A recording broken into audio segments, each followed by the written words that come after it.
When designing the seating plan for his class of 15 students, Mr. Ahmed wants to keep the 4 boys, Aaron, Barak, Carlos and Declan, separate from each other. At the same time, he wants to sit the 3 girls, Louisa, Moana and Noor, together. In how many ways can Mr. Ahmed arrange his seating plan? So in this situation, we are assuming that they're all in a straight line. So let's think about what we've got here. Well, let's take out the 4 boys and let's take out the 3 girls. That means we're going to have 8 other students. But then I'm going to put the girls back in, but as a block. Put them at the beginning, shall we? So we have the block containing L, M and N. Then we have the block containing child 4, child 5, child 6, child 7, child 8, child 9, child 10, and child 11. And then we have 12, 13, 14, 15. The 4 boys make up our 15 students. So from that, we can see we have 9 factorial permutations of the others, of not Aaron, Barak, Carlos and Declan. We also are going to have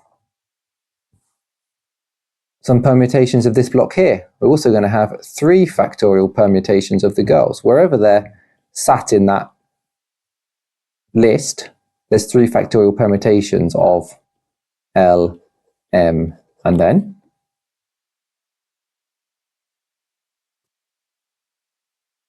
The 4 boys can be sat in any order within the gaps that we're going to place them. So there are 4 factorial permutations of A, B, C and D. And finally, we need to think about where we're going to place them. There's 1, 2, 3, 4, 5, 6, 7, 8, 9, 10 gaps that they could be placed. And we need to choose any 4 of those gaps to place the 4 boys.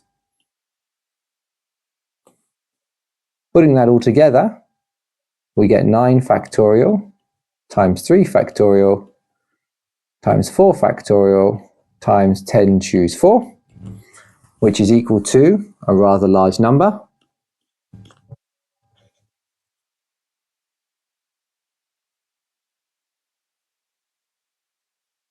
Approximately 11 billion. We were to round this to 3 significant figures. It's approximately 11 billion. So that's an awful lot of ways that we could place the students in this class. Remember, this is only 15 students. Okay, there's only 15 students in this class, but that's how many ways we could do it. Now, as I did say at the beginning, this is assuming that these students are all in a row. And obviously, in reality, that's not necessarily the case. It gets a little bit different if we start saying they're in 2 or 3 possible rows. So maybe it's 3 rows of 5.